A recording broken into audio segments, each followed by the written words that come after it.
အားလုံးပဲမင်္ဂလာပါကျွန်တော်ရဲ့ channel လေးကနေပြန်လဲကြိုဆိုလိုက်ပါတယ်စိတ်ဝင်စားဖို့ကောင်းတဲ့ဇာတ်လမ်းလေးတွေကိုစင်ဆက်မပြတ်တင်ဆက်ပေးမှာဖြစ်တဲ့အတွက်ကျွန်တော်ရဲ့ channel လေးကို follow လုပ်ထားပေးဖို့လည်းဦးစားပထမအနေနဲ့တောင်းဆိုချင်ပါတယ်ခင်ဗျာကျွန်တော်အခုတစ်ခေါက်တင်ဆက်ပေးမယ့်ဇာတ်လမ်းလေးကတော့အောင်မြတ်သားနဲ့အခေါင်းပြောင်းပြန်အတိုက်လို့မြည်ရပါတယ်အစင်းသင်းဖြစ်ပြီဆိုရင်ဇာတ်လမ်းလေးကိုကျွန်တော်တို့စားလိုက်ကြရအောင်တော်ကြီးမင်းပြောတာဒီတင်ញိုင်းဟုတ်ပါတယ်နော်ဟုတ်ပါတယ်ကွာငါကိုယ်တိုင်မြင်လို့မင်းကိုခေါ်လာတာပေါ့ကွာငါလည်းလာသာလာရတာညာကြီးတကောင်ဆိုတော့ခက်လက်လန့်ပဲကွာလန်နာကပိုက်ဆက်မရဘူးအခုလောက်အောင်မြင်မြွမြမြရမှာပြောရင်းဆိုရင်ရှေ့မှာမြင်နေရပြီတော်ကြီးကမုံမုံမောက်မောက်လေးဖြစ်နေတဲ့မြေပုံတစ်ခုကိုလက်ညှိုးထိုးပြပြီးရှေ့ကနေထွက်သွားခဲ့တယ်မက်ခင်မြအသက်34နှစ်ဆိုပါလားတေးတဲ့သူကအသက်မကြီးသေးဘူးပဲစကားမများနဲ့အရင်ဆုံးထူးကြရအောင်တော်ကြီးနဲ့ကြောင်းနီတို့နှစ်ယောက်လည်းအတင်းယူလာတဲ့ပေါက်တူးနဲ့မြေပုံကိုတူးဆွလိုက်ကြတယ်ဒီတင်းញိုင်းကသူ့ဘာရာသာမရှိတော့ငါတို့အတွက်အဆင်ပြေတယ်ကွာအေးငါလည်းမနေ့ကမှအတုပလာပို့ရင်းနဲ့တိရတာနှစ်ယောက်သားချွေးစည်းတွေပြန်တဲ့အထိဒူးဆွနေရင်တော်ကြီးရဲ့ပေါက်ပြားစီကနေဒုတ်ဆိုတဲ့အတန်ထွက်ပေါ်လာခဲ့တယ်ပေါ်လာပြီဟာအပေါ်ကမြေစာတွေဖယ်လိုက်တော့ကျောင်းဒီကလက်ထဲကပေါက်တူးကိုပြစ်ချလိုက်ပြီးမြေစာတွေကိုလက်နဲ့ဖယ်လိုက်ရာပိန်းနေသားနဲ့ပြုတ်လုထားတဲ့အခေါင်းတစ်လုံးနဲ့အတူလွန်စွာမှနန်းအောင်လာတဲ့အပုပ်နဲ့မှထွက်လာခဲ့တယ်ဒီကောင်တွေဘလို့တော်မူးနေလို့အခေါင်းကိုပြောင်းပြန်မြုပ်ရတာလည်းမသိဘူးတေးတဲ့သူကအတော်ပုတ်နေပြီကွာဒါကြောင့်ရက်မူးအောင်တောက်ပြီးမှမြုပ်ကြတာအာသူဘပိုးတုံးကဆိုပုတ်စော်နန်လုံးလို့ဘယ်သူမှအနားမကတ်ကြဘူးဒါကြောင့်အခေါင်းကိုပြောင်းပြန်မြုပ်လိုက်မိတာကိုကျောင်းဒီကအခေါင်းပြင်ထဲကိုပေါက်တူးအသွားထိုးထည့်ပြီးကလတ်ထုတ်လိုက်ရာလက်လေးသိခန့်ရှိတဲ့အခေါင်းသက်ကပဲကျလာခဲ့တယ်ဒီလောက်ဆိုရပြီမဟုတ်လားရလောက်ပြီထင်တယ်မြေကြီးတွေပြန်ဖုတ်လိုက်တော့တော်ကြီးကအခေါင်းပြင်စားကိုခါးချမှထိုးပြီးကျင်းနှခမ်းဝါမှာရှိနေတဲ့မြေစာတွေကိုငကိုအတိုင်းဖြစ်အောင်ပြန်ဖိုးလိုက်ကြတယ်ဆရာကျွန်တော်တို့ရောက်ပြီဗျခြံတကားဝါကနေအော်ဟင်းနေတဲ့အတန်းကြောင့်အနီအောင်ဘိုးကျုပ်ကိုကျင့်နေတဲ့ဦးလူမော်ထလာခဲ့လိုက်တယ်ဘသူတွေလဲဟဲ့ကျွန်တော်တော်ကြီးပါဗျအေးဘာကိစ္စရှိလို့လဲအိမ်မော်တက်ခဲ့လေတော်ကြီးနဲ့ကြောက်နေလဲအိမ်မော်ကိုတက်လာရင်ဆရာပြောတဲ့အခေါင်းပြောင်းမြန်အပြင်ချက်ရလာလို့လာပြတာအခေါင်းပြောင်းမြန်ဆိုတာတေချာလို့လားတေချာပါလေဆရာရဲ့ရွာဘက်ကိုခေါင်းပေးပြီးမြုပ်ထားတဲ့အခေါင်းစီကနေကျွန်တော်တို့တူးယူလာခဲ့တာပြစမ်းမင်းတို့ပစ္စည်းတော်ကြီးကခါးချမ်းမှာညှက်ထားတဲ့ပင်ချက်ကိုထုတ်ပေးလိုက်တော့ဦးလူမော်ကလက်ဝါးပေါ်တင်ပြီးအာယုံခံလိုက်ရာအပုံနှံတစ်ခုနဲ့အတူရုပ်ပြက်ဆင်းပြက်ဖြစ်နေတဲ့မိမတစ်ယောက်ရုပ်သွင်းကိုမြင်လိုက်ရတယ်သူကအတော်စိတ်ကြီးတာပဲဒါမျိုးမှခိုင်းလို့ကောင်းတာဦးလူမော်ကသဘောကျစွာပြုံးလိုက်ပြီးခန်းထဲဝင်သွားခဲ့တယ်ခဏနေတော့ငွေဆက်ကူတစ်ထပ်နဲ့အတူပြန်ထွက်လာကဒါကမင်းတို့လူရသုံးဖို့ပေးတာအခွင့်အခါသိရင်စနေသားအစိမ့်သေးလက်ဖြံရိုးတစ်ချောင်းလိုချင်တယ်ရတယ်လေဆရာဒါပေမဲ့စနေသားအစိမ့်သေးလက်ဖြံရိုးကတော့အတော်ရှားမှာဈေးတော့ပူပေးမှရမယ်နော်ငါကပစ္စည်းစစ်တာပဲကြည့်တယ်သူအစ်စ်မှန်ဆိုရင်မင်းတို့ထင်ထားတဲ့ပိုရစီရမယ်ဟဲဒီလိုလုပ်ပါဆရာရဲ့ဒါဖြင့်ကျုပ်တို့သွားလိုက်ပါဦးမယ်တော်ကြီးနဲ့เจ้าညီတို့ထွက်သွားတာနဲ့ဦးလူမော်ကအိမ်တကားကိုပိတ်ချလိုက်ပြီးမကြမီအချိန်တွင်အိမ်ထဲကနေမန်ပါပါထန်ပါပါရွတ်ဆိုနေတဲ့ဂါထာတစ်ပုဒ်အတန်ထွက်ပေါ်လာပါတော့တယ်လေအဝိမှာထွက်ပေါ်လာတဲ့ဆဲလဲတန်လေးတွေကြောင့်တရားထားနေတဲ့အောင်မြတ်သားရဲ့မျက်လုံးတွေဖြင်းချင်းစွာပွင့်ထွက်လာခဲ့တယ်ဆရာတရားဖြုတ်ပြီလားဗျတပြက်စီးလဲနေရင်မေးလိုက်တဲ့မောင်ကောင်းစကားကြောင့်အောင်မြတ်သားကခေါင်းညင်ပြလိုက်ပြီမင်းတို့ရော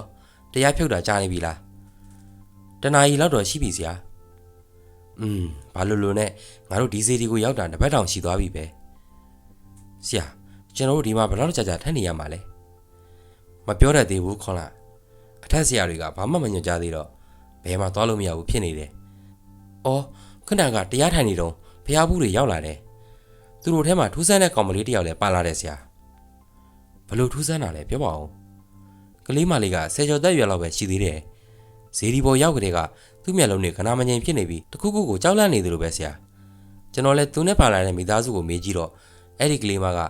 စကားပြောတဲ့ဆရွယ်တွေကဖျားစီဒီပေါ်ကိုရောက်တာနဲ့အခုလိုထိတ်လန့်နေရတယ်လို့ပြောတယ်အခြားထူးခြားတာဘာတွေ့သေးလဲသူကကျွန်တော်စကားပြောချိန်ဆိုအခြားနေရာကိုငေးကြည့်နေတယ်ကျွန်တော်တင်ကောင်မလေးမှာပယောကအနောက်ချက်တစ်ခုခုတော့ရှိမယ်လို့ထင်တယ်ဒါကတော့ကလေးမလေးကိုတေချာစစ်ကြည့်မှာပဲသိရမှာသူတို့ကဒီစီဒီကိုဘာလာလောက်ကြတာလဲဒီနေ့ကကလေးမလေးရဲ့မွေးနေ့ဆိုတော့ဖះမှာမုံစွန်းလာကတ်တာလို့ပြောတယ်ဆရာနဲ့ကျွန်တော်တို့အတွက်လည်းမုံစမ်းနေပြီးသွားသေးတယ်ဟုတ်တယ်ဆရာကြီးသူတို့မုံနေပြီးသွားတော့နေ့လယ်စာတဲ့အတော်ဖြစ်သွားတယ်မဟုတ်ရင်ကျွန်တော်ရွာထဲမှာတခုခုသွားဝယ်မလို့ဗျဒါနဲ့မင်းတို့ဆိုင်ရင်စားထားကြအောင်ငါဈေးဒီကိုတပတ်ပတ်ကြည့်လိုက်အောင်မယ် အောင်မြတ်သားကလေတိုက်လိုဝဲကြနေတဲ့ဆန်စားတွေကိုတေချာစီးနှောင်ကဇေဒီအနောက်ဘက်ကိုထွက်လာခဲ့လိုက်တယ်ဇေဒီအနောက်ဘက်လေကားရင်သားအရောက်မှာတော့မိုးဝပေါ်မှာထွင်းထုထားတဲ့ဇော်ကြီးရုပ်ကအသက်ဝင်သလိုလှုပ်ရှားလာပြီးတောင်ဝေးကိုဝေယန်းကခုန်ဆင်းလာခဲ့တယ်ထူးထူးခြားခြားဘာကြောင့်ကိုထင်ပြရတာလဲမောင်စောကြီးရဲ့အရေးတကြီးပြောစရာရှိလို့ဆင်းလာတာပေါ့ဆရာရဲ့ဘလို့ရေးကြီးကိစ္စလဲကွယ်ဒီဇေဒီရဲ့လေကားအတက်ဆင်းနေမှာပုံစံမတူတဲ့ရုပ်ထုတွေထုတ်လုပ်ထားတာဆရာသတိထားမိတယ်မဟုတ်လားဟုတ်တယ်ဇေဒီကိုစားရောက်တဲ့ကသတိထားမိနေတာဒါကရာဇဝင်ရှိတယ်ဆရာဇေဒီစတဲ့တော့ဆရာတော်ကအရှိရွာအနောက်ရွာတောင်ရွာမြောက်ရွာဆိုပြီးရွာလေးခုရဲ့အလဲပိုးမှာတဲဖို့လုပ်ခဲ့တယ်အဲ့ဒီမှာရွာလေးရွာလုံးကုသိုလ်ပါဝင်နိုင်အောင်လို့အရှိလေကားကိုအရှိရွာကတာဝန်ယူအနောက်လေကားကိုအနောက်ရွာကတာဝန်ယူတောင်လေကားကိုကြတော့တောင်ရွာကတာဝန်ယူမြောက်လေကားကိုကြတော့မြောက်ရွာကတာဝန်ယူဆိုပြီးသတ်မှတ်ပေးခဲ့တာရွာသားတွေကလည်းလေကားကိုသူ့ထံကလှအောင်လုပ်ခဲ့ကြသလိုလေကားထိပ်မှာလည်းကိုကျန်းနေတဲ့ရုပ်တွေထုတ်လုပ်ထားခဲ့ကြတယ်ဒါကြောင့်အရှိလေကားမှာနှစ်သားရုပ်အနောက်လေကားမှာဇော်ကြီးရုပ်တောင်လေကားမှာရက်ခရုပ်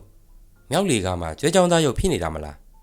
ဟုတ်တယ်ရွာသားတွေကသူတို့နှစ်သက်ရပုံတွေထုခဲ့ပေမဲ့ဇေဒီတဲတဲ့ဆရာတော်ကတော့ဒီရုပ်တွေကိုအသက်သွင်းပြီးကိုယ့်ရွာကိုစောင့်ရှောက်စေခဲ့တယ်ဒါဆိုအမောင်စောကြီးကအနောက်ရွာကိုစောင့်ရှောက်နေတဲ့ပုံကိုပေါ့အရင်ကတော့အနောက်ရွာဆိုပေမဲ့အခုတော့ဇေယျကျွန်းရွာဖြစ်နေပြီဟုတ်ပါပြီအခုကျုပ်ရှိပေါ်လာတဲ့အကြောင်းကဇေယျကျွန်းရွာနဲ့များသက်ဆိုင်နေလို့လားသိမှန်တာပေါ့ဆရာရဲ့ဆရာတရားထိုင်နေတဲ့အချိန်ရောက်လာတဲ့မိသားစုကဇေယျကျွန်းရွာမှာနေတာသူတို့ကိုဆရာကူညီမရမယ်မဟုတ်ရင်ဟိုကောင်မလေးကသူ့မိဘတွေကိုဒုက္ခပြန်ပေးတော့မှာဘလို့ဒီဆယ်ကျော်သက်ကောင်မလေးကမိဘတွေကိုဘလို့ဒုက္ခပေးနိုင်မှာလဲဒါကတော့ဆရာသူ့ကိုမြင်သိပါလိမ့်မယ်ကောင်းပါပြီကျုပ်သိတော်သလိုစီမံလိုက်ပါမယ်ကျေးဇူးတင်ပါတယ်ဆရာရဲ့အမောင်စောကြီးသွားတော့မယ်နော်ဇော်ကြီးကခြေထောက်ကိုကြွပြီးခုန်လိုက်ရာသူ့ငကိုနေရာစီပြန်ရောက်သွားကငြိမ်သက်သွားခဲ့တယ်နှင်းငွေမကွဲသေးတဲ့မနက်ခင်းချိန်လေးမှာတော့လေးရွာစုဇေဒီဘော်ကနေအောင်မြတ်သားမောင်ကောင်းခွန်းလာတို့ရဲ့မြစ်တာဖို့အမြောက်ဝေတန်ကညီညာစွာထွက်ပေါ်လာခဲ့တယ်အရက်ရှိမျက်နာကိုမြစ်တာပို့ပြီးချိန်မှာတော့အောင်မြတ်သားကလွယ်ဤထဲကနေစင်စွဲရောင်တီရှပ်ထဲကိုလဲကဝတ်ဆင်နေခဲ့တယ်ဒါကိုမြင်တဲ့မောင်ကောင်းနဲ့ခွန်းလာကနားကိုတိုးလာပြီးဆရာအဝေစားတွေလဲပြီးဘယ်သွားမလို့လဲရွာထဲခဏသွားဖို့ရှိလို့လေယောဂီဝတ်စုံနေဆိုတော့လူတွေတမျိုးထင်မှာဆိုလို့ပါကျွန်တော်တို့ကလိုက်ခဲ့ရမလားဆရာလိုက်ခဲ့လေမင်းတို့လုံးဆရာရှိလို့လားဘာမှတော့မရှိပါဘူးဆရာနေ့လယ်မှာဗတိစိတ်ရမှာဆိုတော့အားပါတယ်တပတ်လုံးဇေဒီပေါ်မှာနေနေရတဲ့အတွက်ရွာထဲသွားမယ်ဆိုတော့နှစ်ယောက်လုံးမြောက်ကြဖြစ်နေခဲ့တယ်အောင်မြတ်သားတို့လည်းဇေဒီဘေးမှာရှိတဲ့လူသွားလမ်းအတိုင်းထွက်လာခဲ့ရာ15မိနစ်ခန့်ကြာမှာတော့လူတွေနဲ့စီကားနေတဲ့ရွာဈေးတန်းလေးတစ်ခုစီကိုရောက်လာခဲ့တယ်ဘာယူကြမလဲရှင်ချိုးသားစွာပြောလိုက်တဲ့အတန်ကြောင့်မောင်ကောင်းလှည့်ကြည့်လိုက်ရာအသားဖြူဖြူမျက်လုံးမျက်ဖန်ကောင်းကောင်းမိန်းကလေးတစ်ယောက်သူ့ကိုကြည့်နေတာမြင်လိုက်ရတယ်ကျွန်တော်ကိုပြောတာလားဟုတ်ကဲ့ရှင်အကိုတို့ဘာတွေများလို့မလဲဆိုပြီးမေးလိုက်တာပါအခုတော့မလို့သေးဘူးနောက်လို့ရင်လာပါမယ်မောင်ကောင်းကစကားစကိုဖြည့်ရင်အောင်မြတ်သားနောက်ကိုခတ်တုတ်တုတ်လမ်းလျှောက်သွားခဲ့တယ်ဆရာရွာထဲတော့ရောက်ပြီကျွန်တော်တို့ဘယ်သွားကြမလဲမနေ့ကဇေဒီဘောကိုလာတဲ့ကလေးမကဘယ်မှနေလဲဆိုတာသိလားအိမ်တော့မသိဘူးဆရာရွာထဲမှာမေးလိုက်ရင်တော့သိမှာပါကျွန်တော်သွားမေးလိုက်မယ်ခဏနေတော့ခွန်လာပြန်ရောက်လာပြီသူတို့အိမ်ကအရှိတကွေ့မှာပဲတဲ့ဆရာအိမ်ရှိမှာရွက်လာပင်နေစိုက်ထားတယ်လို့ပြောတယ်ဒါဖြင့်သွားကြတာပေါ့အောင်မြတ်သားတို့ရွာလမ်းကွေ့မရောက်ခင်ချိန်မှာပဲစူးစူးညံ့ညံ့အတန်စတင်ကြားလိုက်ရတယ်မစားဘူးလို့ပြောနေရမကြားဘူးလားသမီးကမနေ့တည်းကဘာမှမစားရသေးဘူးလေဒါလေးတော့နည်းနည်းစားလိုက်ပါနော်မစားဘူးအမေတို့ကသမီးမသွားချင်တဲ့နေရာကိုဘာလို့အတင်းခေါ်ကြတာလဲသမီးရဲ့ဖះသွားဘူးတယ်ဆိုတာကုသိုလ်ကောင်းမှုလုပ်ဖို့သွားတာလေမနေ့ကသမီးမွေးနေ့မှာဖះကိုဆုံးကတ်တော့သမီးလေးကုသိုလ်ရတာပေါ့ကုသိုလ်မလိုချင်ဘူးဖះတရားတယ်လည်းမကြားချင်ဘူးထွက်သွားကြအနားမှာမနေကြနဲ့ယောက်ျားတခုခုလုပ်ပါဦးဘာဖုံးကဇေဒီကိုခေါ်သွားဆိုလို့သာခေါ်သွားတာအခုတော့သမီးလေးကအရင်ထက်ပိုဆိုးနေပါလားသမီးလေးအဖေတို့နောက်ဆိုခေါ်မသွားတော့ဘူးလေထမင်းလေးတော့စားလိုက်အောင်နော်ဖခင်ဖြစ်သူကထမင်းပကံကိုရှေ့တိုးပေးလိုက်တဲ့အချိန်စူပုတ်တဲ့မျက်နှာထားနဲ့ကောင်မလေးကထမင်းပကံကိုဆွဲယူပြီးအိမ်ရှိကိုပြစ်ထုတ်လိုက်တယ်ယူတယ်နင်းတော်ရိုင်းပါလားငါလှုပ်လိုက်ရလှုပ်ရဲ့လှုပ်ကြည့်လေငါကိုထိတာနဲ့နင်တို့နှစ်ယောက်လုံးအသေးပဲယူနေဆိုတဲ့ကောင်မလေးကဖခင်ဖြစ်သူကိုမျက်ထောင်နေနဲ့စိုက်ကြည့်ပြီးထားရက်လိုက်တဲ့အချိန်ဟေးရိုင်းလိုက်ကြီးလားဆိုတဲ့အတန်နဲ့တူအောင်မြတ်သားတို့ဆရာတပည့်တွေအိမ်ပေါ်ကိုတက်လာခဲ့ကြတယ်မနေ့ကဇေဒီမှာတွေ့ခဲ့တဲ့သူတွေမဟုတ်လားဟုတ်ပါတယ်အကိုဒါကကျွန်တော်ဆရာပါအခုလိုချင်းကြီးရောက်လာတော့အားနာလိုက်တာဗျာ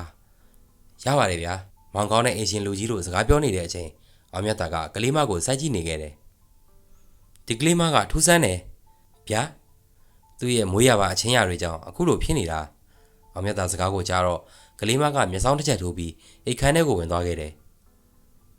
သမီးကငငယ်တဲ့ကထူးဆန်းတယ်သူစိတ်ရမ်းဝင်ပြီဆိုရင်မိဘတွေလည်းမသိတော့ဘူးတငယ်ချင်းလည်းမသိတော့ဘူးကျွန်တော်တို့လည်းဆရာဆောင်အောင်လိုက်ပြပေးမယ်အခုဒီဘသူမှအရှင်းပြအောင်မကူနိုင်သေးဘူးဖြစ်နေတယ်သူကဘလို့အချိန်မျိုးဆိုအခုလိုအပြစ်မှုတွေလုပ်တတ်လဲဖះเจ้าကနေခေါ်သွားတဲ့အချိန်မျိုးဆိုအခုလိုဖြစ်လေဖြစ်တာရှိတယ်ဒါကိုမနေ့ကဘာလို့ဇီဒီကိုခေါ်လာတာလဲကျွန်တော်တို့ကိုးကွယ်တဲ့ဘာဖုံးကသမီးလေးအသက်10နှစ်ပြည့်ရင်လေးစုရွာဇီဒီကိုခေါ်သွားရမယ်လို့မှားထားလို့ပါလက်ဆက်သက်တော့ဆရာသခင်တွေကဇီဒီကနေဘယ်မှမတော်ဘူးမှားခဲ့တာကိုဒီကမိတ်ဆွေတွေကဖယောကကူးတဲ့ဆရာတွေလားအဲ့လိုပဲဆိုရတော့ဗျာဒါဆိုသမီးလေးဖြစ်နေတာကိုဘယ်လိုလုပ်ရမလဲဆိုတာအကြံလေးပြပါလားဗျာသူနဲ့စကားပြောလို့ရနိုင်မလားရပါတယ်ဆရာကျွန်တော်ခေါ်လာပေးပါမယ်ကျုပ်တို့နေကျုပ်တို့ဟန်နဲ့ပဲခေါ်လိုက်ပါမယ်စိတ်မပူပါနဲ့အောင်မြတ်တာကစကားဆုံးတာနဲ့ဖះရှိကိုတီလာခံယူပြီးအထက်ဆရာတွေထံခွင့်ပြုမိန့်ကိုဥစွာတောင်းခံလိုက်တယ်ပြီးတာနဲ့အိမ်နဲ့နမိတ်တစ်ခုလုံးကိုခွင့်ပြုချက်မရပဲဘယ်သူမှဝင်လို့မရအောင်စီးချထားလိုက်တယ်သူ့နာမည်ကယူနွယ်ဗုဒ္ဓဦးသမီးနော်ဟုတ်ပါတယ်ဆရာအခုကစပြီးဗုဒ္ဓဦးသမီးယူနွယ်ရဲ့အသက်ခန္ဓာကိုကျုပ်စီအပ်လိုက်ပါအပ်ပါတယ်ဗျာအပ်ပါတယ်ကဲအခုချိန်ကစပြီးဗုဒ္ဓဦးသမီးယူနွယ်ရဲ့အသက်ခန္ဓာအားမြည်သူကမှမပိုင်စေရကာယကရှင်ဤခန္ဓာကိုယ်အတွင်းမှာအတိုက်ဖွဲ့ကနေထိုင်ကြတဲ့သူများအားလုံးအပြင်သို့လွင့်ထွက်စေကျုပ်အမိတ်မရပဲမြည်သူမှပြန်လည်ဝင်ရောက်နေထိုင်ခြင်းမပြုစေရလို့ပြောပြီးကျမ်းပြင်ကိုလက်နဲ့သုံးချက်ပုတ်လိုက်ရာအင်ကောင်မိုးမှရှိတဲ့အချက်တွေကလေမတိုက်ပဲတပြက်ပြက်လှုပ်ခါသွားတာမြင်လိုက်ရတယ်ကလေးမလေးကိုခေါ်လာလို့ရပါပြီဟုတ်ကဲ့ဆရာအခုခေါ်လာပါမယ်ခဏနေတော့အိတ်ခမ်းထဲကနေမျက်ရည်ရွယ်သားနဲ့ထွက်လာတဲ့ကလေးမလေးကိုမြင်လိုက်ရတယ်သူတို့သွားကြပြီသူတို့မရှိတော့ဘူးဘယ်သူတွေလဲသမီးရဲ့အဖေရောမေရောရှိတယ်လေသူ့ကိုယ်ထဲမှာရှိတဲ့မကောင်းတဲ့အရာတွေကိုပြောနေတာပါကျွန်တော်နားမလည်လို့တေချာလေးရှင်းပြပေးပါလားဝင်းမလင်းလင်းပြောရရင်ဒီကလေးမလေးကမွေးရပါစုံအတက်ပညာတက်မြောက်နေခဲ့တာပဲပရိသေတွေတဲတဲ့အချိန်ကစပြီးသူ့အနောက်ကနေခန္ဓာပနတ်ကထက်ကြမကွာလိုက်ပြီးဝမ်းထဲမှာနိဗ္ဗာန်ဆောက်ပြီးနေနေတာဒါကြောင့်ဖះစီတီသွားတဲ့အခါမျိုးတရားဓမ္မတန်တွေကိုကြားတဲ့အခါမျိုးမှာကိုယ်ထဲမှာရှိတဲ့ခန္ဓာပနတ်ကစိတ်ကိုကြမ်းတမ်းအောင်လုပ်ပေးထားတာပဲဖြစ်နိုင်တယ်ဆရာသမီးလေးကစကားပြောတတ်တဲ့အချိန်တုန်းကဆိုသူပြောရင်ပြောသလိုဖြစ်တတ်တယ်စိတ်ဆိုးတဲ့အချိန်ဆိုပိုဖြစ်တယ်ဒါကလည်းသူ့ကိုယ်ထဲမှာရှိတဲ့မကောင်းတဲ့အရာတွေကပြုလုပ်နေတာလေခုနကသူပြောသွားတာကြားလိုက်တယ်မို့လားသူတို့သွားကြပြီမရှိတော့ဘူးဆိုတဲ့စကားကြားတယ်ဆရာအဲ့ဒါကသူ့ကိုယ်ထဲမှာရှိတဲ့အရာတွေကိုပြောတာလားဟုတ်ပါတယ်ဒါကြောင့်တပတ်လောက်ကြာတဲ့အထိသူ့ကိုအနီးကပ်ကြည့်နေရမယ်ဒီကြားထဲမှာလိုအပ်တဲ့စီရင်တွေကိုတော့ကျတို့လုပ်ပေးခဲ့ပါမယ်သမီးကိုဆရာတို့စီအပ်ပါတယ်တင့်တော်သူလို့စီမံပေးပါဗျာအခုလောလောဆယ်တော့သူ့ကိုယ်ထဲကိုဘယ်ရမှဝင်လို့မရအောင်အဆောင်တစ်ခုလုပ်ပေးခဲ့မယ်ဒီရက်ပိုင်းကလေးမကိုမောင်ရီပြောချိန်အပြင်ပေးမထွက်နဲ့အောင်ဟုတ်ကဲ့ပါဆရာလုံးဝပေးမထွက်ပါဘူးစိတ်ကြပါအောင်မြတ်သားတို့လည်းကလေးမလေးအတွက်လိုအပ်တဲ့အစီအရင်တွေကိုပြုလုပ်ပေးပြီးရွာထဲကနေပြန်ထွက်လာခဲ့ကြတယ်ဆရာဒီကလေးမလေးကိုမနေ့ကတွေ့တော့သူ့ကိုယ်ထဲမှာဘာမှထူးခြားတာမတွေ့ပဲဒီနေ့မှဘာကြောင့်ပေါ်လာရတာလဲသူ့ရဲ့ဝမ်းထဲမှာနိဗ္ဗာန်စောင့်နေတဲ့ခန္ဓာပနတ်ကပေါ်သေးသေးမဟုတ်ဘူးသူ့ပညာဘူးကိုကြိုက်တဲ့နေရာရွှေ့ပြောင်းနိုင်တဲ့အစွမ်းရှိနေတယ်ဒါကြောင့်မနေ့ကဇီဒီကိုလာတဲ့အချိန်မင်းတို့ဘာမှမမြင်လိုက်တာပဲထူးထူးဆန်းဆန်းနေတွေ့ကြရတော့ဘူးသူရရတာပေါ့ဆရာရဲ့ဒါပေမဲ့လေဆရာနဲ့တွေ့ရင်ပယောဂတွေကကလေးကစားတရားလိုဖြစ်သွားတာပဲနော်ဒီနေ့ထူးခြားတာတခုသတိထားမိလားကျွန်တော်သတိထားမိတယ်ဆရာတဲ့ဟုတ်ပါလားခွန်လာရဲ့ဘာတွေသတိထားမိလားလဲကလေးမလေးကိုယ်ထဲမှာအတိုက်ဖွဲ့နေတဲ့ခန္ဓာပနတ်ကိုမောင်းထုတ်တော့အသာတကြီးပဲထွက်သွားတာကိုသတိထားမိတာသူတို့တွေကမူရမှန်ရများပြီးပညာမှန်လဲထက်တာကြောင့်အနေနဲ့များတော့လှည့်ပတ်ပြီးနေကြမှာပဲဒါပေမဲ့အခုကျတော့အရန်လွယ်နေသလိုပဲတိတ်ဟုတ်တာပေါ့ခွန်လာစဉ်းစားတာကသဘာဝကျတယ်သူတို့ကလွယ်လွယ်နဲ့အလျှော်ပေးတတ်တဲ့သူတွေမဟုတ်ကြဘူးအောင်မြတ်သားရဲ့စကားနောက်ွယ်မှာမမြင်ရတဲ့ဖြစ်ရဲ့အချို့ကပ်ပါလာမယ်ဆိုတာကိုတော့မောင်ကောင်းနဲ့ခွန်လာတို့ရိပ်မိနေကြတယ်အင်ကောင်မိုးပေါ်ကလေမတိုင်ပဲလှုပ်ခတ်နေတာကြောင့်အင်းဆွဲနေတဲ့ဥရုမော်တယောက်မျက်ပေါင်ကျုံကပြတင်းပေါက်ကိုလှမ်းကြည့်လိုက်ပြီးကမှမျက်နှာတစ်ချက်ပြတ်သွားပြီးဇဝဲကိုလက်နဲ့ထုဟာတောက်ခေါက်လိုက်ပါတော့တယ်ဆရာဘာဖြစ်တာလဲမောင်ကန်အခုချက်ချင်းဇေယျကျွန်းရွာကိုသွားပြီးငါခိုင်းတဲ့အတိုင်းလှုပ်လာခဲ့ဆရာဒီကကြီးလှုပ်ရတော့မှလားနောက်ဆုံးအခြေအနေကိုရောက်သွားပြီမောင်ကန်ငါရှိမှန်းထားတဲ့အရာလဲပြတ်ဖို့များသွားပြီဒါကြောင့်ဒင်းတို့အားလုံးကိုခွင့်မလွတ်နိုင်ဘူးဆရာသဘောကဒီလိုဆိုတော့တ တပည့်ဘာမှမပြောတော့ပါဘူးအခုဘာလုပ်ရမလဲဆိုတာပြောပါညတကောင်ကြော်တာနဲ့ဇေယျကျွန်းရွာထိပ်မှာရှိတဲ့နတ်စင်အောင်ကိုငါပေးတဲ့အင်းကိုတွားမြုပ်လိုက်အင်းမြုပ်ဖို့ကျင်းတူးနေတဲ့အချိန်ဘယ်ခါရရွရမလဲဆိုတာသိတယ်မဟုတ်လားသိပါတယ်ဆရာအေးအခုသွားတော့မောင်ကန်လဲဆရာဖြစ်သူပေးတဲ့အရာကိုယူပြီးအိမ်ပေါ်ကနေဆင်းကထွက်ခွာသွားခဲ့တယ်ဆွဆွငင်ငင်ဦးလိုက်တဲ့ခွေးဥတန်ကြောင့်အိပ်ပျော်နေတဲ့ယူနယ်ဖြတ်ကနေလန်နိုးလာခဲ့တယ်ကလေးအိမ်ရောက်ကိုဆင်းလာခဲ့အိမ်ရောက်ကိုဆင်းလာခဲ့နားထဲမှာကြားလိုက်ရတဲ့အတန်ကြောင့်ယူနယ်မျက်လုံးတွေတောင်ကြီးမြောက်ကြီးလှုပ်ပြီးခြေနှောင်ထဲကနေအပြင်ကိုထွက်လာခဲ့လိုက်တယ်ချန်ပီယံထွက်လာခဲ့ချန်ပီယံထွက်လာခဲ့ယူနယ်ကအတန်ကြားတဲ့အတိုင်းအိမ်ရောက်ကိုဆင်းဖို့တကားကိုဆွဲဖွင့်လိုက်တဲ့အချိန်အိမ်ပေါ်ဝမှာဓာတ်တလက်ကိုပိုက်ပြီးရက်နေတဲ့ယောက်ျား2ယောက်ကိုမြင်လိုက်ရတယ်ကလေးမအိမ်ထဲပြန်ဝင်စမ်းခုနကတမီးကိုခေါ်တဲ့အတန်ကြားလို့ထွက်လာတာပါယူနယ်စကားကြောင့်ဓာတ်ကင်ထားတဲ့လူ2ယောက်ထဲကတယောက်ကလေကားပေါ်ကနေလွှားကနေခုန်ချပြီးချန်စီရုပ်ကိုခုန်ကျော်ကချန်ပီယံကိုပြေးထွက်သွားခဲ့တယ်မကြောက်ပါနဲ့ကျုပ်ရဲ့ညီတော်ကမိစ္ဆာကောင်တွေနောက်ကိုလိုက်သွားတာမို့နောက်ထပ်ခေါ်တာမကြားစီရဘူးဒါနဲ့ဦးလေးတို့ကဘသူတွေလဲအင်းရှိမှာဘာလို့စောင့်နေကြတာလဲငါတို့ကိုတောင်းဝန်ပေးထားလို့စောင့်နေတာစကားမများနဲ့အိမ်ထဲဝင်တော့နှုတ်ခမ်းမူရေးရေးနဲ့လူငယ်ကယူနယ်ကိုအိမ်ထဲတွန်းထည့်ပြီးတကားကိုဆွဲပေးလိုက်တဲ့အချိန်သမီးတကားနားမှာဘာလုပ်နေတာလဲဆိုတဲ့အတန်ကြားလိုက်ရတယ်သမီးကိုချန်ပီယံထွက်လာဖို့ပြောတဲ့အတန်ကြားလို့ထွက်လာတ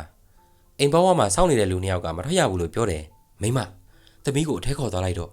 ဒီလောက်ဆိုငါသဘောပေါက်ပြီဖခင်ဖြစ်သူကတကားပေါက်အပေါ်မှာကတ်ထားတဲ့အင်းစမတစ်ချက်ကိုလမ်းကြည့်ကတပ်ပြင်းရှည်တစ်ချက်ကိုချလိုက်ပါတော့တယ်ဆရာညကသမီးကိုလာခေါ်တဲ့အတန်ကြားရတယ်လို့ပြောတယ်ကျုပ်တို့ထင်တဲ့အတိုင်းဖြစ်လာတာပါလားနောက်တော့ဘာဖြစ်သွားသေးလဲသူအိမ်ပေါ်ကနေဆင်းမလို့တော့ဓားကင်ထားတဲ့လူ2ယောက်ကမဆင်းဖို့ပြောပြီးအိမ်ထဲအတင်းပြန်ဝင်ခိုင်းနေတဲ့ဆရာဘာတွေဖြစ်နေလဲဆိုတာပြောပါလားဗျာကျုပ်တို့ပြင်တညလုံးမအိပ်ရပဲထိုင်းဆောင်နေရတာအရှင်းဆုံးပြောရရင်ဒီကလေးရဲ့အတိတ်ဘဝကအရန်ရှုပ်ထွေးတယ်သူ့ကိုအတုံးချခြင်းတဲ့သူတွေကမမွေးခင်တည်းကစောင့်နေတာသမီးကိုအတုံးချလို့ရောဘာရမှာလဲဆရာရဲ့သူကကလေးပဲရှိသေးတာလေသူ့မှာတာမန်လူတွေမသိတဲ့စိတ်ဆွမ်းရင်တကူရှိနေတယ်သူငငယ်တည်းကပရာလောကသားတွေနဲ့ဆက်နွယ်ပြောဆိုနေတာတွေရှိခဲ့တယ်မဟုတ်လားဆရာဘလို့သိတာလဲသူကငယ်တည်းကဘုန်းကြီးကျောင်းတွေကိုသွားရင်ဘယ်အပင်မှာဘသူရှိတယ်ဘယ်နားမှာဘသူထိုင်းနေတယ်ဆိုတာတွေကိုပြောတယ်ဆရာမနေ့ကမိတ်ဆွေတို့အိမ်မှာကျုပ်အဆောင်ချခဲ့တယ်ဒါကိုသူမြင်ခဲ့တယ်မဟုတ်လားဟုတ်ပါတယ်ဆရာသူမြင်ခဲ့တယ်လို့ပြောတယ်သူအသက်10နှစ်မှာလေးစုရာစီဒီကိုတွားရမယ်လို့ပြောခဲ့တဲ့ဘုန်းကြီးကိုကျုပ်ဖူးလို့ရမလားဘာဖုံကပြန်လွန်တော်မူသွားတာ9နှစ်လောက်ရှိပြီဆရာအဲ့ဒီအချိန်ခြံထဲကိုမိန်းကလေးတစ်ယောက်အမော်တကြီးပြေးဝင်လာပြီးကိုစန်းရီအမကြိုင်ဈေးထဲမှာလဲချပြီးပါဇက်ထဲကအမြုပ်တွေထွက်နေလို့ဘာဖြစ်တာလဲမသိဘူးဟေးဒုက္ခပါပဲကျွန်တော်ခဏလိုက်သွားလိုက်အောင်မယ်ဆရာကျုပ်တို့လည်းလိုက်ခဲ့မယ်အောင်မြတ်သားတို့လည်းမောင်ဆန်းနောက်ကိုလိုက်သွားခဲ့ရာဈေးအဝင်စားဈေးရက်မှာခြေလက်တွေကောက်ကွေးပြီးသတိလစ်နေတဲ့မိမတစ်ယောက်ကိုမြင်လိုက်ရတယ်မိမသတိထောင်းလေမောင်ဆန်းကမိမဖြစ်သူကိုလှုံ့နှုံးနေပေမဲ့သတိမလဲလာတဲ့အတွက်ပြပြတလဲဖြစ်ပြီးဆရာကျွန်တော်မိမဘာဖြစ်တာလဲသူအရင်ကဒီလိုမျိုးတစ်ခါမှမဖြစ်ဘူးအသက်တည်တဲ့ဒီလှုပ်ထားတာပဲဗျာဟုတ်တယ်သူ့ရဲ့ကိုယ်မှာအတိုက်ဖျောကနေရစ်ပတ်နေတယ်ဒီမှာကလူများတော့ကုရတာအဆင်မပြေဘူးအိမ်ခေါ်လာမှရမယ်အောင်မြတ်သားကသတိလစ်နေတဲ့အမျိုးသမီးရဲ့ဦးခေါင်းပေါ်ကိုလက်နဲ့ဆွဲသက်ပြီးအသက်ကိုချုပ်ထားလိုက်တယ်ကိုစန်းလူနာကိုအိမ်ခေါ်လာမှရမယ်မြန်ဟုတ်ကဲ့ဆရာမောင်ဆန်းလဲမိမဖြစ်သူကိုပွေ့ချီပြီးအိမ်ကိုခေါ်လာခဲ့လိုက်တယ်အိမ်ပေါ်ရောက်တော့အောင်မြတ်သားကနဖူးကိုလက်ညှိုးနဲ့ထောက်လိုက်ရာသတိလစ်နေတဲ့အမျိုးသမီးကပြုံးစုံငိုထုတ်ထားတိုင်ပြီးဆဲလိပ်ဖွာတဲ့ဟန်လောက်ပါလေရောတင်းဘသူလဲဘာကြောင့်ဒီအမျိုးသမီးကိုလည်းကိုဝင်ပူးနေရတာလဲငါကရွာတော်ရှင်မဲစိမ်မဲဟုတ်ပြီရွာတော်ရှင်ကဒီအမျိုးသမီးကိုလည်းကိုဘာလို့ဝင်ပူးတာလဲသူကဘာအမားလုံးပြီးလို့ဝင်ပူးရတာလဲအမားလုံးလို့ဝင်ပူးတာမဟုတ်ဘူးဟဲ့ငါ့ကိုတတ်ခိုင်းလို့တတ်ပေးတာဘသူကတတ်ခိုင်းတာလဲငါမသိဘူးငါနှက်ကုန်းမှာသူနဲ့သူ့လင်နာမည်ပါတဲ့အင်းတစ်ချက်လာထားပြီးတတ်ခိုင်းတာမောင်ကောင်ခွန်လာနှက်ကုန်းကိုချက်ချင်းသွားပြီးအင်းကိုယူလာခဲ့ငါထင်တာတွေဖြစ်လာပြီထင်တယ်ဟုတ်ကဲ့ဆရာမောင်ကောင်းနဲ့ခွန်လာတို့အိမ်ပေါ်ကနေဆင်းသွားတော့ဆက်စုလိုတဲ့သူတွေကသူတို့အနောက်ကနေလိုက်သွားခဲ့တယ်နတ်ကုန်းကိုရောက်တော့ခြေရခံအင်းကိုမိရှုပ်ပြီးပြစ်လိုက်ရာထွက်လာတဲ့ပြားတွေကနတ်ကုန်းဘေးကမြေကွက်လက်တဲ့နေရာမှာစုနေတာကြောင့်ဒီကိုင်းကြောင်နဲ့တူးလိုက်ရာအထဲကနေပြင်ချက်ပေါ်မှာနမဲနှစ်ခုရေးထားတဲ့အင်းတစ်ချက်ထွက်လာခဲ့တယ်လင်မယားနှစ်ယောက်လုံးကိုရွာတော်ရှင်နဲ့တကိုင်းထားတာပဲအတီနောက်ကျရင်ယောဂတောင်ရှာလို့ရမှာမဟုတ်တော့ဘူးအတော်ရုံမာတဲ့သူပဲဘသူလုပ်တယ်ဆိုတာရအောင်ဖော်ထုတ်ရမယ်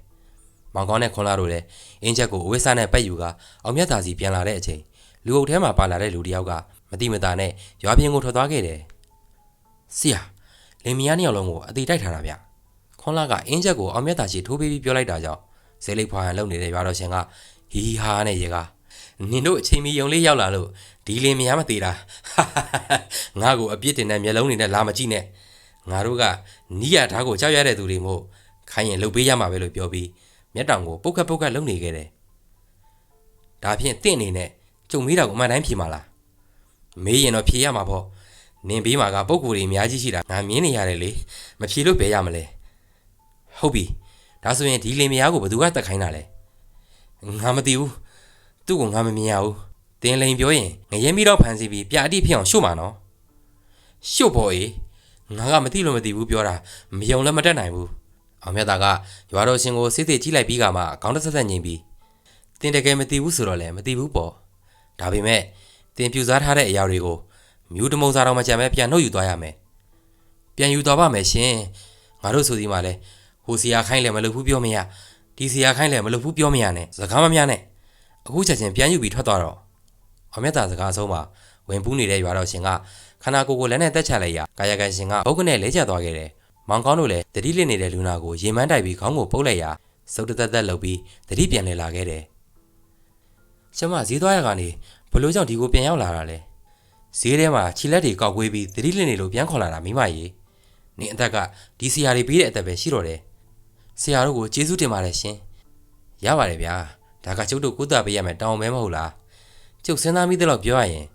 ဒီအိမ်သားတွေကိုတရားရောက်ကမကောင်းကြံနေပြီကျုပ်တို့လည်းဘသူ့ပုံမှာရုံမာထားတာမရှိပါဘူးဆရာရဲ့ဘသူကများအခုလိုလုပ်ရတာလဲအတိအကျတော့ပြောဖို့ခက်တယ်ဗျအခုမြင်နေရတဲ့အရာကအခေါင်းပြင်ပေါ်မှာလင်မယားနှစ်ယောက်နာမည်ကိုရေးပြီးရွာတော်ရှင်နဲ့တိုက်ထားတာကျွန်တော်တို့ဘယ်လိုလုပ်ရမလဲဆိုတာပြောပြပါအောင်အကောင်ဆုံးကဒီရက်ပိုင်းအိမ်ထဲမှာပဲနေစီခြင်းနဲ့ရန်တဲ့ကိစ္စတွေကကျုပ်တို့လုပ်ပေးခဲ့ပါမယ်အောင်မြတ်သားတို့လည်းအိမ်အတွင်းပြင်ကိုဆမ်မန်းသင်းမန်းတွေနဲ့ပတ်ပြန်ပြီးအနောက်ရက်တွေမဝင်အောင်ပြုလုပ်ပေးခဲ့ရာမိုးတဲ့ချိန်ရောက်မှဇီဒီကိုပြန်ရောက်လာခဲ့ကြတယ်ဆရာကြီးဟိုလင်မယားကိုကူညီနေတဲ့သူတွေရှိနေတယ်ဗျရွာထဲမှာငါ့ကိုကြော်နိုင်တဲ့သူမရှိပါဘူးအခုကဘသူတွေကလှုပ်ပေးနေတာလဲကျွန်တော်လည်းမသိဘူးဆရာကြီးသူတို့ကိုရွာမှာတစ်ခါမှမမြင်ဘူးမောင်ကန်စကားကြောင့်ဥမော်နဲ့ငယ်စဉ်းစားလိုက်ပြီးငါတို့ဘိုးဘွားမွေကိုလက်ဆင့်ကမ်းမဲ့သူမရှိတော့တာဒီကောင်တွေကြောင့်ကိုအခုဘယ်လိုလုပ်ကြမလဲဆရာကြီးယူနွယ်လေးကိုကျွန်တော်တို့အများကြီးမျှော်လင့်ထားတာဗျာအမျိုးယုံမကြောင့်အခုလိုဖြစ်ရတာလေသူကငါတို့မျိုးစင်သက်ကိုထိမ့်သိမ့်လာတဲ့ပညာကိုစွန့်လွတ်ယုံမကသူသမီးကိုပါသူလမ်းစဉ်ကိုလိုက်ခိုင်းနေတာပဲအခေါင်းပြောင်းမြန်အတိုက်ကိုလည်းအဲ့ဒီလူတွေကအလွယ်တကူရှင်းနိုင်နေတယ်နော်ဆရာ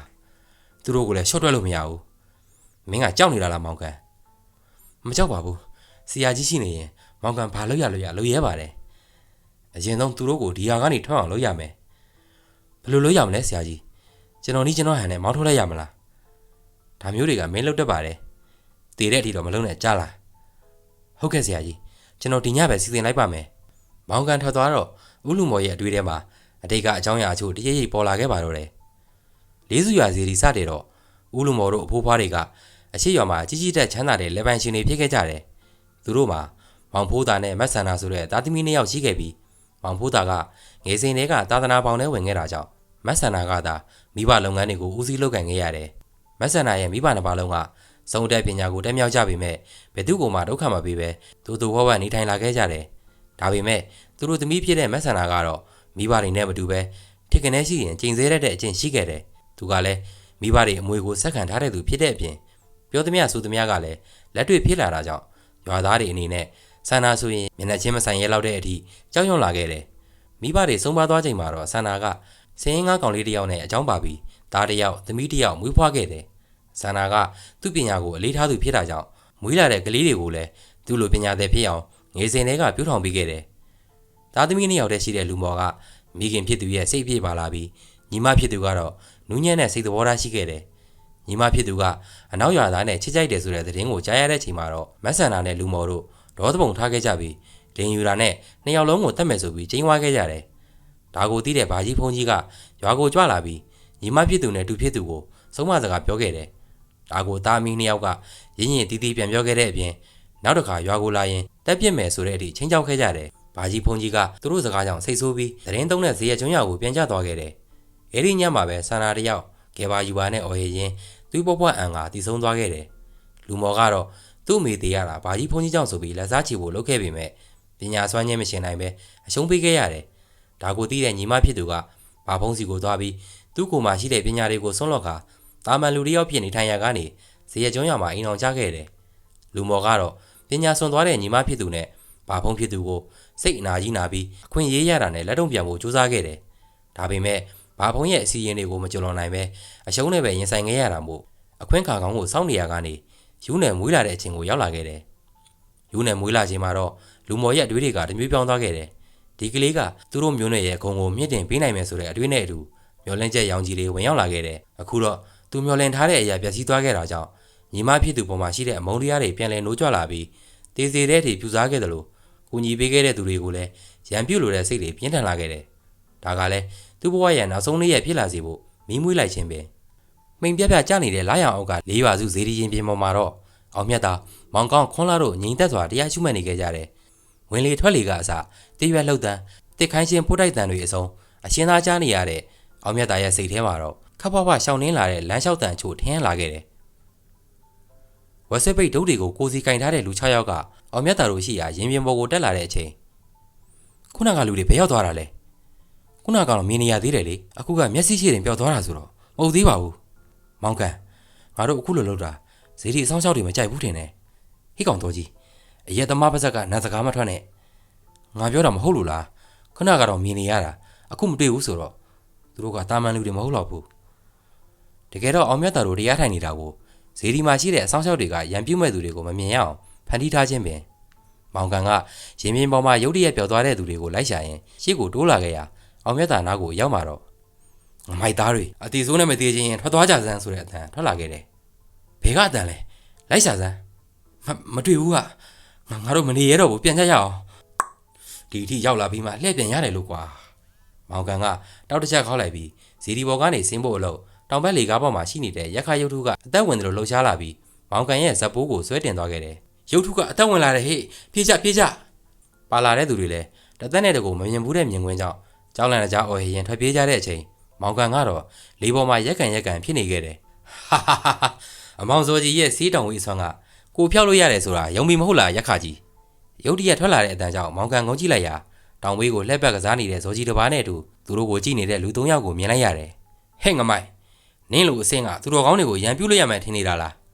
းမောင်စောကြီးစကားကြောင့်မောင်ကန်မျက်စိမျက်နှာပြတ်သွားခဲ့ပြီးအထေအငေါငေါနဲ့ဆရာတို့ဒီလောက်စွမ်းမမသိလို့ရန်ပြုတ်ဖို့ကြံစီခဲ့မိပါတယ်နောက်မလို့ရဲတော့ပါဘူးဒီတခါတော့ခွင့်လို့ပေးပါလို့ပြောကကြောက်တူးတုံနေခဲ့တယ်တင်းကိုဘသူခိုင်းတာလဲဟဲ့ကောင်နင်းကိုဆရာကမေးနေတယ်လေမဖြစ်ရင်ငါဒုံးနဲ့ရိုက်မှာနော်ဦးလူမော်ခိုင်းလို့ရတာပါဦးလူမော်ကဘာလုပ်လဲကျုပ်တို့လည်းမသိရပါလားဦးလူမော်ကဆရာတို့ကုပေးခဲ့တဲ့အမျိုးသမီးရဲ့အကိုပါသူကဘာကြောင့်ကျုပ်တို့ကိုရန်ပြူခိုင်းတာလဲဆရာတို့ကသူ့တူမကိုထဲမှာရှိတဲ့ပညာဘူးကိုဖယ်ရှားပေးခဲ့တာကြောင့်အခုလိုလုပ်ခိုင်းခဲ့တာပါဒါဆိုမောင်ဆန်းတို့လင်မယားကိုပြူစားခဲ့တာလဲသူပဲလားဟုတ်ပါတယ်မောင်နှမအချင်းချင်းဘလို့စိတ်နေမြလောက်ရတာလဲနော်အခုဦးလူမော်ဆိုတဲ့သူဘယ်မှာရှိလဲသူကလက်ပံကျွန်းမှာရှိပါတယ်လက်ပံကျွန်းရွာဆိုတာကအရှိရွာကိုခေါ်တယ်ဗျညွန်ရမယ်ဆိုရင်အမောင်စောကြီးတို့ဇီရီရဲ့အရှိတဲ့မှာရှိသေးတယ်ဗျဒါဆိုသူနေတဲ့အိမ်ကိုခေါ်သွားပြီးလို့ရမလားကျုပ်လမ်းပြရင်ဒီကနေလွတ်ပေးမှာလားကျုပ်ကတိပေးပါတယ်ရက်ခကြီးသူ့ကိုလွတ်ပေးလိုက်ပါအောင်မြတ်တာစကားကြောင့်ရက်ခကြီးကမောင်ကန်ကိုရင်ပြင်အောက်ကိုပြစ်ထုတ်လိုက်ပြီးသူ့ရဲ့မူလနေရာပေါ်ကိုပြန်တက်သွားခဲ့တယ်တင်းနာမည်ဘလို့ခေါ်လဲမောင်ကန်လို့ခေါ်ရတယ်မောင်ကန်တင်းအရှိကနေလမ်းပြပါဟုတ်ကဲ့ပါမောင်ကန်ကအောင်မြတ်တာကိုခေါ်ပြီးလက်ပံကျွန်းရဘက်ကိုထွက်သွားခဲ့တယ်နိုင်ယူဘက်ခန်းလောက်လမ်းလျှောက်ပြီးချိန်မှာတော့မောင်ကန်ဆက်မသွားတော့ပဲရက်လိုက်ပြီးကျွန်တော်တို့လာတာဆရာကြီးသိသွားပြီဘလို့သိသွားတာလဲဟိုမှာခေါ်စာပြစ်ထားတာကသူ့မွေးထားတဲ့ကောင်တွေကိုကျွေးထားတာပြောရမယ်ဆိုရင်ရွာဆောင်နေပေါ့ဗျာဒီကောင်တွေကရွာထဲကိုလူစိမ်းဝင်လာတဲ့ဆရာကြီးကိုပြောချရတယ်ဒါဆိုရင်ကျုပ်တို့အထွေထူးမိတ်ဆက်စရာမလိုတော့ဘူးပေါ့ဗျာကဲဆက်သွားရအောင်အောင်မြတ်တာတို့လည်းအမဲသားစိမ့်နဲ့ပြစ်ထားတဲ့ခေါ်စာကွက်ကိုကြည့်လိုက်ပြီးရွာထဲကိုဝင်လာခဲ့လိုက်တယ်ရွာဝင်လန်းကိုရောက်တော့ခြုံပုတ်ကြားထဲကနေအမိကုတ်နေတဲ့ခွေးနဲ့တကောင်ထွက်လာပြီးတကီးကြီးနဲ့မန်ဖီနီတာကိုမြင်လိုက်ရတယ်ဆရာဒီကောင်ကရွာထဲကိုပေးမဝင်ဘူးထင်တယ်မပေးဝင်ရအောင်ဒီရောကသူ့ပိုင်နဲ့ရွာမို့လို့လားမောင်ကောင်ကဘေးမှာကျနေတဲ့ခဲတလုံးကိုကောက်ယူပြီးထွက်ပြေးအောင်ချောင်းလန့်လိုက်ပြီးမဲ့ဟိုကောင်ကမပြေးတဲ့အပြင်အဆွဲတွေကိုပေါ်အောင်မန်ဖီပြီးပြေးဝင်လာခဲ့တယ်ဒါပေမဲ့အနားမရောက်ခင်မှာပဲခွန်လာကခြေထောက်နဲ့ဖြတ်ကန်လိုက်ရာအနောက်ကိုနှစ်ပတ်သုံးပတ်လောက်လိမ့်ထွက်သွားခဲ့တယ်င ငါတို့ကိုနှုတ်ဆက်တာကလည်းကြမ်းလိုက်တာဘဲနဲ့ကွာလမ်းဘေးခွေးနဲ့ရှူးတက်ရတယ်လို့စီးရကိုချစ်လို့ဖြစ်မယ်ခွန်လာကပြောင်ဆက်ဆက်လုပ်ပြီးဖနက်တစ်ဖက်ကိုချုပ်ကမန်ဖီနေတဲ့ခွေးစီကိုပြေးဝင်သွားခဲ့တယ်ခွေးနက်ကလည်းသူ့စီဝင်လာတဲ့ခွန်လာကိုပြန်ကိုက်ဖို့လုပ်ပေမဲ့ပါဇက်မဟခင်မှာပဲတီဖနက်ကမျက်နှာပေါ်ကျလာခဲ့တယ်ကဲကွာမင်းလားငါဆရာကိုကိုက်မဲ့ကောင်ခွန်လာကဖနက်နဲ့ရိုက်လိုက်ခြေထောက်နဲ့ကန်လိုက်လုံနေခဲ့ရခွေးနက်ကြီးကရုတ်တရက်ဗဒက်ရက်လိုက်ရင်ပဲခွေးအဖြစ်ကနေလူအဖြစ်ပြောင်းသွားခဲ့တယ်အခုတော့ရုပ်လုံးပေါ်လာပြီဟေ့ကောင်မင်းဆရာဘဲမှာလဲခွန်လာစကားကြောင့်ပဇောင်နေရောင်ကိုင်းနေတဲ့လူကရွာထဲကိုလက်ညှိုးထိုးပြပြီးသူ့အိမ်မှာရှိပါတယ်အစာတဲကဒီလိုပြောရင်ရနေတာကိုခွေးရောင်ဆောင်ပြီး6ရတယ်လို့သွားစမ်းငါရှိကထွက်သွားဒါကလည်းနင်တို့ဆရာမွေးတဲ့တပည့်တွေပဲလားသူ့ကိုတစ်ခါမှမမြင်ဘူးမဟုတ်မှလွယ်ရောချားရော်ကသူ့တပည့်တွေကိုခေါ်ထားတာတင်တယ်ဘသူတွေပဲခေါ်ဒီညတော့မင်းဆရာရဲ့နောက်ဆုံးညပဲခွန်လာကမျက်နှာထားတင်းတင်းနဲ့ချိန်ွားလိုက်ပြီးမောင်ကန်ကိုရှေ့ကိုတွန်းပို့လိုက်တယ်ဒီနေ့ထူးဆန်းနေတယ်ဘာဖြစ်လို့လဲအရင်ကဆိုဒီချိန်ဘယ်သူမှမအိတ်ကြသေးဘူးလေအခုကျတရွာလုံးတိတ်ဆိတ်နေတယ်ငါတို့လာမယ်ဆိုတာသိလို့တရွာလုံးကိုအင်္ဂွေးချထားတာဖြစ်မှာပေါ့မောင်ကန်လဲနားမလဲတဲ့ဟန်နဲ့ခေါင်းကုပ်လိုက်ပြီးဥလူမော်ရှိတဲ့အိမ်ဘက်ကိုခေါ်ဆောင်သွားခဲ့တယ်ရွာလေလန်းကိုကြော်လွန်ပြီးချိန်မှာတော့မိဖို့တဘိုးဖိုးထားတဲ့ခြံဝင်းထဲမှာလူ9ယောက်ခန့်ရက်နေတာမြင်လိုက်ရတယ်သူတို့ထဲမှာခွန်လာရဲ့တဲ့ခံလိုက်ရတဲ့သူလည်းရှိနေခဲ့တယ်ဟိုကောင်ကတော့သူ့ဆရာကိုငိုပြီးတိုင်နေတယ်ထင်တယ်မင်းကအရန်ရိုက်တာကိုကွာခွန်လာရဲ့မောင်ကောင်းနဲ့ခွန်လာစကားကြောင့်အောင်မြတ်တာကမျက်နှာထားတီတီနဲ့လှည့်ကြည့်လိုက်တယ်ဆရာကြည့်နေတယ်အရှုံးဖောက်တာတော်တော့အကိုအောင်မမင်းမဲ့အရင်ပြောတာလေနှစ်ယောက်သားဒူဒူတီတီနဲ့လုံနေတဲ့အချိန်ခြံထဲကနေအသားညွန့်ညွန့်အရင်မြင့်လူတယောက်ထွက်လာပြီးမောင်ကန်မင်းနဲ့ငါနောက်မှတွေ့မယ်အခုတော့ဒီကောင်တွေနဲ့စီးရင်ရှင်းလိုက်အောင်မယ်လို့ပြောပြီးအောင်မြတ်တာကိုစူးစိုက်ကြည့်နေခဲ့တယ်ခမည်းကဦးလူမော်ဖြစ်မယ်ထင်တယ်နင်ကငါနာမည်တောင်သိနေပါလားသိတာပေါ့ဗျာဒါနဲ့ကိုညမကိုပြန်တက်ဖို့လုပ်တဲ့သူဆိုလို့အံ့ဩနေတာငါ့ကိုစကားနာထိုးမနေနဲ့ငါနေနဲ့ပညာပြိုင်ဖို့ရောက်လာတာမဟုတ်ဘူးအခုစလို့ရပြီဦးလူမော်တင်းပညာကကျုပ်နဲ့ရှင်ဖို့မပြောနဲ့ကျုပ်တစ်ဖက်တွေအဆင့်တော်မမီသေးဘူးဒါဖြင့်စမ်းကြတာပေါ့နေနိုင်ရင်ငါအသက်ကိုယူသွားငါနိုင်ရင်နင်းအသက်ကိုနှုတ်ပြီးခိုင်းစားပြစ်မယ်ဦးလူမော်စကားကြောင့်မောင်ကောင်းခွေကင်းနဲ့ရေလိုက်ပြီးဆရာဒီလူကိုကျွန်တော်လက်ထဲအဲ့လိုရလားမင်းစရာထက်တန်နေရင်လည်းလောက်ပါငါတို့ဘေးကနေကြည့်နေပေးမယ်အောင်မြတ်သားစကားကြောင့်မောင်ကောင်းကလွယ်အိတ်ဆောက်ကိုချုပ်ကခွန်လာစီကမ်းပေးလိုက်တယ်ဦးလူမော်ခမရကျုပ်ကိုတိုက်ဆန်းပြခမရဆက်တွေဒီစီးကိုကြော်ရင်ကျုပ်အရှုံးပေးမယ်မောင်ကောင်းကရေကျဲကျဲလုပ်ပြီးလက်ညှိုးနဲ့စီးတစ်ချောင်းကိုတားကရက်နေခဲ့တယ်ဦးလူမော်လည်းသူ့ကိုကလေးကစားသလိုလုပ်နေတဲ့မောင်ကောင်းကိုကြည့်ပြီးဒေါသပုံထားလာကချွေကျနေတဲ့အင်ဘတ်တရက်ကိုကောက်ယူမန်းမုံလိုက်ရာအဆွဲဖိုးဖွေးနဲ့လင်းတို့တကောင်ပြပြောင်းသွားခဲ့တယ်ဒီကိုလုံးနှမ်းမောင်နေတဲ့လင်းတို့ကြီးကမောင်ကောင်းကိုကိုက်ရန်အချိန်နဲ့ပြေးဝင်လာခဲ့ပြီမဲ့စီးနဲ့ထိတဲ့ဆိုရင်ပဲမိစားတွေဖြစ်ကလွင့်ပြန်သွားခဲ့တယ်ဦးလူမော်ခမရအကောင်တွေကိုထက်လွတ်လိုက်စမ်းပါဗျာခမရတို့အမြဲသုံးနေကြတိုင်နွားတို့တိုက်မွေတို့မလို့ဘူးလားမောင်ကောင်းစကားကြောင့်ဦးလူမော်မျက်နှာတင်းမာသွားပြီးပညာမန်နေတက်လာကခန္ဓာကိုယ်ထဲကနေပြိုးပြိုးပြက်ပြက်အယောင်ဆက်တွေထွက်ပေါ်လာခဲ့တယ်ပညာမန်နေတက်လာပြီထင်တယ်လာကျုပ်စောင့်နေတယ်ဒီလောက်ဖြစ်လာတယ်ငနီနဲ့ငနဲ့ဒင်းကိုဂျိုးနဲ့ထိုးသက်လိုက်စမ်းဦးလူမော်ကတိုင်နွားအနိုးကာတာကိုရွတ်ပြီးဆေးရုံးနှစ်ရုပ်ကိုမြေကြီးပေါ်ပစ်ချလိုက်ရာလက်တစ်စစ်သားရှိတဲ့အယုံနှကောင်ကရှစ်ပေလောက်မြင်တဲ့တိုင်နွားတွေအဖြစ်ပြောင်းသွားခဲ့တယ်ငနီငနဲ့လိုနာမည်ပေးထားတဲ့တိုင်နွားနှကောင်ကမောင်ကောင်းကိုခွေရန်ပြစ်လာတဲ့အချိန်တားထားတဲ့စီးလေကနေပကြားတစ်ခုပေါ်လာပြီးအဝါနဲ့အမဲဆက်ထားတဲ့အကြားနှကောင်ဝုန်းကနေထွက်ပေါ်လာခဲ့တယ်တိုင်နွားနှကောင်က9000ကြားနှကောင်ကိုမြင်တော့အမိတန်းပြီးထွက်ပြေးဖို့လုပ်ပေမဲ့ပြေးလို့မလို့ပဲဂုတ်ကိုခဲတာခံလိုက်ရတယ်ဖေသားကြီးတွေခဲလိုက်စမ်းဒီကောင်တွေကိုစားရင်တော့ဘာရတာမှရှိမှာတော့မဟုတ်ဘူးကွဒါတော့သီးခံမောင်ကောင်းကစီးရဲကနေလက်ခုပ်လော်ဝါတီးပြီးအားပေးနေချိန်မှာပဲထိုင်နွားနှကောင်ရဲ့ခန္ဓာကိုယ်ကတစားစီဖြစ်သွားခဲ့တယ်ဦးလူမော်ရဲ့တပည့်တွေကလည်းတာမန်ပညာတဲ့အဆင့်တွေမို့မောင်ကောင်းရဲ့ပညာစွမ်းကိုတော့ခြေတုံလက်တုံဖြစ်ကကြောက်လန့်သွားခဲ့ကြတယ်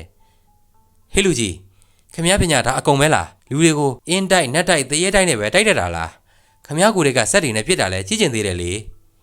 မောင်ကောင်းကခနဲ့နေတာကြောင့်ဦးလူမော်မျက်နှာหนีရဲလာပြီးနောက်ဆုံးအဆင့်ဖြစ်တဲ့အသေးခံအတိုက်ကိုသုံးဖို့ဆက်တွေကိုစုလိုက်တဲ့အချိန်လက်နှစ်ဖက်ကိုရေကြီးမှဆွဲကတ်ထားစမ်းဆိုတဲ့အတန်ကြားတာကြောင့်လေးဘက်ထောက်ကြီးပြုတ်ကျသွားခဲ့တယ်အသေးခံတိုက်လို့ဘယ်ရမလဲခမရသိရင်ကျုပ်အမှုပတ်မှာပေါ့ဗျာမင်းစကားမများနဲ့ငါကမင်းကိုအရှုံးပေးမဲ့စားအသေးခံလိုက်မယ်ဒီလိုလွယ်လွယ်နဲ့အသေးခံလို့ဘယ်ရမလဲကိုလှုပ်ထားတဲ့အပြစ်တွေခံရအောင်မယ်လေဗျာခွန်လာရီငါ့ကိုပညာဖြတ်ဆက်စမပေးအောင်ခွန်လာလဲလွယ်ရီတဲကနေစမတစ်ချက်ကိုထုတ်ပြီးကန်ပေးလိုက်ရာမောင်ကောင်းကညာလက်နဲ့လမ်းယူပြီးဦးလူမော်ရဲ့ငယ်ရိတ်တဲ့ကိုရိုက်ချလိုက်တယ်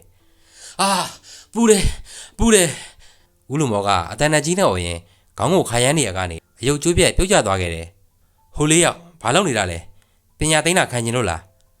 ပညာတော့မသိမ်းပါနဲ့ဆရာရဲ့ကျွန်တော်တို့ကဆရာကြီးခေါ်လို့လာခဲ့တာပါဆရာကိုအာခံဖို့လာခဲ့တာမဟုတ်ပါဘူးအခုမှအသေးအတန်ရှင်းပြမနေနဲ့မင်းတို့လည်းရောက်လက်စားနဲ့တစ္ဆာကြီးတောက်သွားဘလို့တစ္ဆာကြီးလဲဆရာမင်းတို့ပညာကိုသုံးပြီးဘယ်သူကမှထိခိုက်အောင်မလုပ်ပါဘူးဆိုတဲ့တစ္ဆာဆိုရမှာကိုပညာကိုမြင့်အောင်ကြိုးစားကြဒါပေမဲ့ဘယ်သူကမှဒုက္ခမပေးနဲ့လိုက်နာပါမယ်ပညာတော့မသိမ်းပါနဲ့ဆရာရဲ့ဒါဆိုအားလုံးထိုင်ပြီးလိုက်ဆိုမောင်ကောင်းကပညာသည်လေးတွေကိုရေခွက်တစ်ခွက်စီကင်ပြီးတစ္ဆာဆိုစေခဲ့တယ်ဒီမြင်ကွင်းကိုကြည့်နေတဲ့အောင်မြတ်တာကရုတ်တရက်ဆိုသလိုထားရက်လိုက်ပြီးအိမ်တွင်းအိမ်ပြင်ခြံတွင်းခြံပြက်မှာမိတွင်းနေထိုင်ကြတဲ့လောကသားတွေအားလုံးအချုံအောင်ခံထားရပါကလွတ်မြောက်စီလို့အမိန့်ပြန်ကလက်ညှိုးနဲ့ဖျက်ချလိုက်တယ်ဆိုရင်ပဲကြောက်လန့်တကြားပြေးလွှားတဲ့ဝမ်းသာအားရအဝဲတန်တွေနေရာနှွမ်းထပ်ပေါ်လာခဲ့တယ်မောင်ကန်မင်းစီကမနှက်ချန်သတိပြန်ရလာလိမ့်မယ်သူသတိရလာတဲ့အခါ9နှစ်ကလေးတယောက်ရဲ့အသိဉာဏ်ပဲရှိနေလိမ့်မယ်ဒါကြောင့်မင်းသူ့ကိုသေချာဆောင်းရှောက်လိုက်ပါဟုတ်ကဲ့ပါဆရာကျွန်တော်အသက်ကိုဆရာကြီးကယ်ထားခဲ့တာပါဒါကြောင့်သူရဲ့နောက်ဆုံးထွက်သက်ထိကျွန်တော်ပြုစုလုပ်ကြွေးသွားပါမယ်ဒီအတွက်စိတ်မပူပါနဲ့မင်းလည်းမကောင်းမှုကိုမလုံးနဲ့တော့မိုးလင်းတာနဲ့အိမ်မှာရှိတဲ့အင်းစမလက်ဖွဲ့တွေကိုမီးရှို့လိုက်ပါမဟုတ်ရင်အဆောင်တွေကမင်းကိုဒုက္ခပေးနိုင်တယ်စိတ်ချပါကျွန်တော်အရင်လိုမနေတော့ပါဘူးအိမ်မော်ကပစ္စည်းတွေကိုလည်းဖျက်ဆီးလိုက်ပါမယ်အချိန်လည်းလင်းနေပြီမို့ငါတို့လည်းသွားတော့မယ်ကျန်တဲ့သူတွေလည်းကိုယ့်နေရာကိုပြန်ကြတော့အောင်မြတ်သားစကားအဆုံးမှာပညာသည်လေးယောက်ကခေါင်းလင်းကုန်ပြီးခြံဝင်းထဲကနေထွက်သွားခဲ့တယ်လို့အောင်မြတ်သားတို့လည်းမိမိတို့စခန်းဖြစ်တဲ့လေးစုရွာစီတီကိုပြန်ထွက်လာခဲ့ကြတယ်အောင်မြတ်သားတို့လေးစုရွာစီတီမှာတပတ်ခန့်လောက်ထပ်နေပြီးချိန်မှာတော့အထက်ဆရာတွေရဲ့တာဝန်ပေးချက်အရအခြားနေရာတစ်ခုကိုခရီးဆက်ခဲ့ရတယ်တာဝန်အရသွားနေတဲ့ခရီးကိုမရောက်ခင်ကာလအတွင်းမှာအိမ်သားတွေကိုရန်ပြုတ်ဖို့ကြိုးစားနေတဲ့ရုပ်ကစိုးနတ်တစ်ပါးကိုလမ်းကြုံဆုံးမခဲ့ရသေးတယ်ဒီအကြောင်းကိုတော့အောင်မြတ်သားနဲ့နတ်နေကိုင်းဆိုတဲ့ဝတ္ထုလေးမှာဆက်လက်ဆောင်မြော်နားဆင်ပေးဖို့ဆန္ဒပြုရင်းနဲ့ဒီဇလန်းလေးကိုဒီမှာပဲညီကုန်းချုပ်လိုက်ပါတယ်နောက်ထပ်လာမယ့်ဇလန်းတွေအတွက်လည်းကျွန်တော်ရဲ့ channel လေးကို follow လုပ်ပေးဖို့လည်းပြောပြရစီဗျာနားဆင်ပေးခဲ့ကြတဲ့တယောက်ချင်းစီတိုင်းကိုအထူးပင်ကျေးဇူးတင်ရှိပါတယ်ခင်ဗျာကဲမိတ်ဆွေတို့အားလုံးလည်းစိတ်ချမ်းသာခြင်းကိုယ်ကြီးကျန်းမာခြင်းနဲ့ပြည့်စုံတဲ့နေ့ရက်တွေကိုပိုင်ဆိုင်နိုင်ကြပါစေလို့ဆန္ဒပြုရင်းနဲ့နှုတ်ဆက်လိုက်ပါတယ်ကျွန်တော်ကတော့စိန်ရင်းဖြစ်ပါတယ်